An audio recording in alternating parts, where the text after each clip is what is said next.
about time. This movement is maybe the most important political movement we've seen in this country in decades, and you are getting attention, and you are influencing people all over this country. Washington, D.C. doesn't know what to do with you. Nancy Pelosi is even mentioning the word liberty these days. She's doing it when she's jamming that health care bill down her throat, but look, hey, it's a start, huh? You know, it shouldn't surprise us at this moment that we are sustaining attacks for this movement, because you're bringing up topics that people don't want to talk about. A lot of folks don't want to hear you talk about the fact that we've got to work 5 months out of the year just to pay for federal government spending. They don't want you to talk about the fact that the government destroyed the healthcare business in the first place, and that they're going to give us more of the same. They don't want you to talk about things like this national ID business, where they're going to encode your DNA in a card, and then make this like some totalitarian state where you have to go around and show your papers from place to place. They don't want you talking about that. They don't want you talking about how the government spends your money, and they think they can spend it better than you can. Well, I say you keep on talking. You expose the light of day to the government practices, and you keep putting the pressure on. There are folks in the media who say terrible things about what goes on here. They say vile things, despicable things, and why? All because you want to live your lives for yourselves and your families, and not for bureaucrats in Washington, D.C.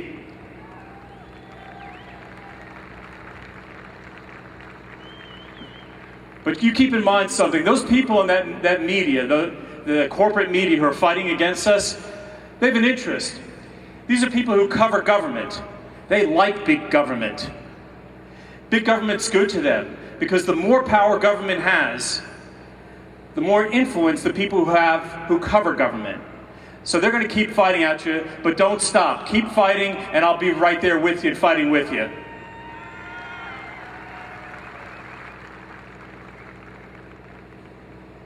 Now, a lot of folks have already talked about this healthcare bill. It was a heavy day in my heart when they passed that bill, but I want to assure you of one thing. The battle is not over. My campaign against Nancy Pelosi is going to take this fight right to San Francisco and make San Francisco ground zero in the battle to repeal Obamacare. It will also be ground zero in the fight to stop the government's intrusion into our lives. You know, Nancy Pelosi was asked, where in the Constitution does it allow her to get involved in the healthcare business in the way she did?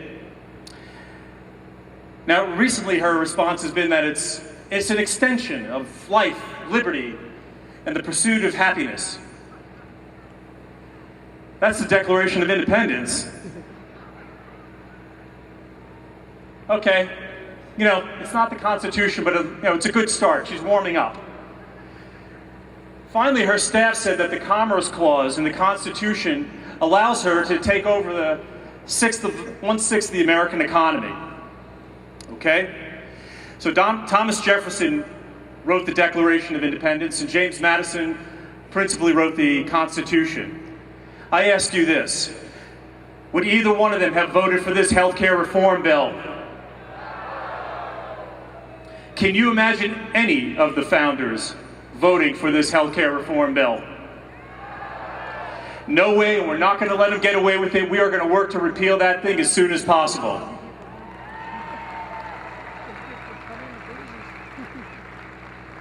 Now, interestingly, the one vote that Nancy Pelosi spends a lot of time working on things that the American people don't want. But you know, there's an issue right here in this valley that people desperately need attention to. They need attention here in the valley, we need it here in California, and that's for water. This water situation is a perfect example of government creating a problem where a problem didn't exist. But that doesn't matter to Nancy Pelosi. She lives in Washington, D.C. She lives in San Francisco. She doesn't see the suffering and hardship that this causes. But I'll tell you what she would have done. She would have made changes if the Delta smelt was up in the Napa Valley affecting the water that goes to her vineyard.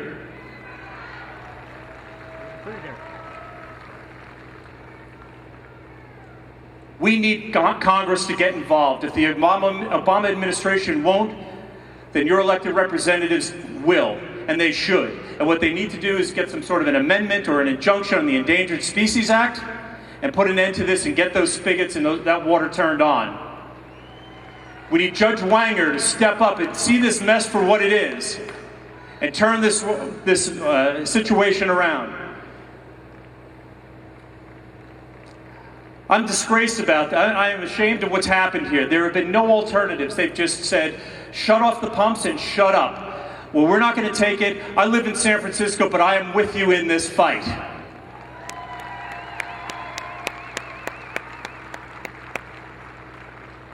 Now, people have been asking me, why are you running against Nancy Pelosi?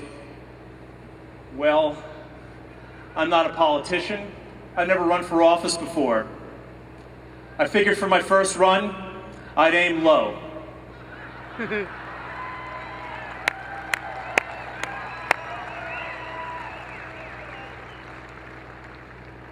But we need more first-time candidates, because folks, the people who've been there haven't done very well. All over this country, people are stepping up into the fight. One of the reasons why I got involved is because I got married about 5 years ago. My daughter just turned 4. She shares the same birthday as Nancy Pelosi. But as many of you know, having a child changes the way you look at the future and the way you look at the world. And for us fathers, our children make us better men. They make us take on challenges that we might not otherwise.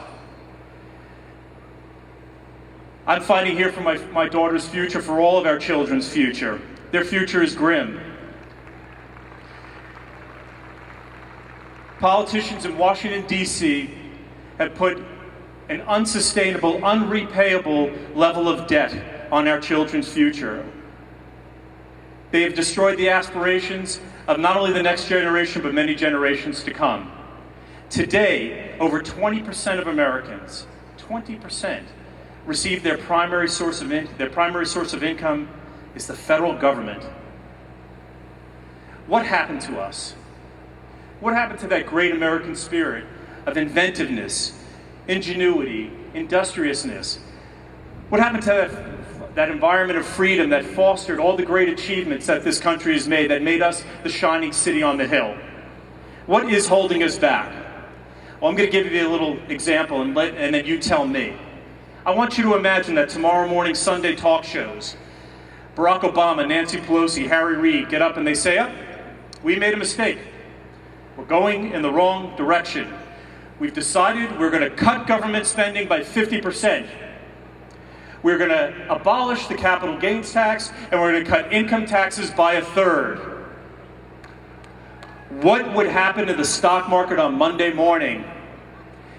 What would happen in the job market as offshore capital came in and started investing in the future Americans who now have 1/3 more of their taxes in their own pockets? The federal government is 95% of the responsibility for what's happened in this country. They are the chokehold. They are the ones who we have to get out of the way so that we can restore prosperity to this country again.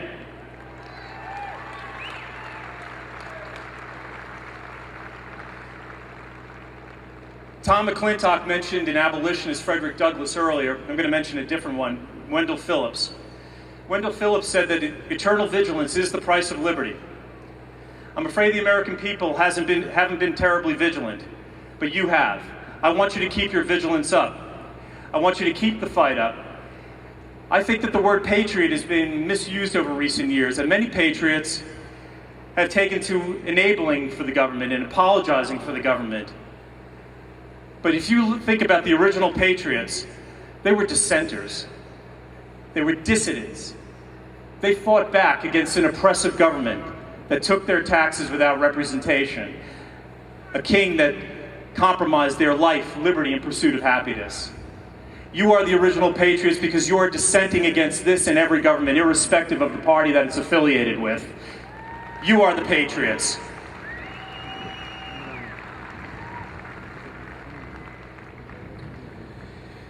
So keep fighting your fight. I'll be with you. Keep saying the things that you've been saying. Talk about how we want government to be there just to protect our rights and nothing else. That's their job, nothing else. Talk about how we want government to be small and unintrusive. Talk about how we want the government to not tell us what to do, what to eat, who to spend time with. That is not their job. Keep that fight going, and if you do, you will not only live a better life for yourself and your family, but you will earn the admiration and respect of future generations of Americans. Thank you very much.